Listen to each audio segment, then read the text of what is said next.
And then the split came, and it was just a philosophy difference between the Panthers, who had a falling out with the folks down in Wichita, Don Dennis, and he had brought another team in from Tempe, Arizona, where he was living at the time. And so that didn't go over too well in Wichita, and so they kind of fell out of favor. The Gold Panthers were as popular as any of the Wichita teams back in the mid-'60s. And then when the Pilots started going, then there was kind of a split allegiance. But they always liked the Alaska teams because they always drew. They were still a novelty. Gosh, they play baseball in Alaska, you know? So there was kind of a rift there, and so Don didn't want to go to Wichita. So they were trying to figure out other places to go after the regular season to participate in the tournament. And because the Bucks had been helped out by Don Dennis, they kind of sided and went along with Fairbanks. The other three teams, the Miners, the Oilers, the Pilots, said, hey, we got no problem with Wichita. We like going. Our fans like us going. And so we'll go. You know, and it was an invitational. If all three teams wanted to go, they could. Usually only two went because of the expense. And so there was about a 3-year period where we didn't even play the other teams. This is what, the 80s? And then they brought in Don Dennis's idea was to go with some of the Japanese teams in the Pacific Rim. But that never panned out. It never panned out team-wise, and it never panned out fan-wise because there was no interest. So after doing this for 4 or 5 years, and it was just philosophy and stubbornness on, you know, and people couldn't understand. We had 2 league standings.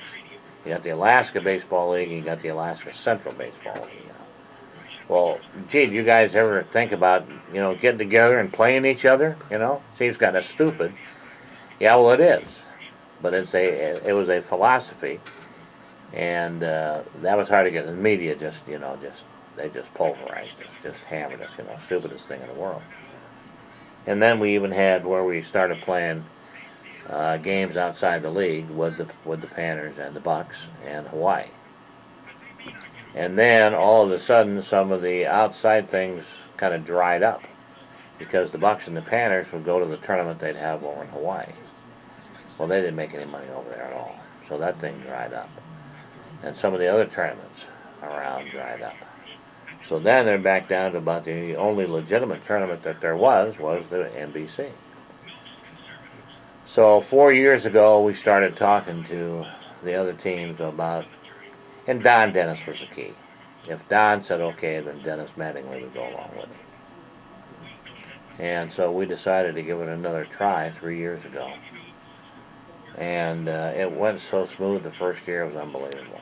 You know, all this animosity and everything that had occurred just disappeared. And the sports writers are just moaning and groaning because all they had to report was on the games. There wasn't any of this backlash and, you know, behind doors squabbling going on between the teams. And the rivalry between the Bucks and the Pilots just continued to grow. How long did the rift last? I'm thinking about 3 or 4 years. 3 or 4 years? I'm not clear on that, but because there was different stages where we didn't play them at all, and we did play them in non-league games, and they were in the standings, and you couldn't tell the standings and tell who was ahead even, because and we didn't play the same amount of games, you know. Do you think that hurt Alaskan baseball when they did that? Hurt the image. I don't think the fans, other than the people who like to read the standings and say my team's in first place and yours is in last place,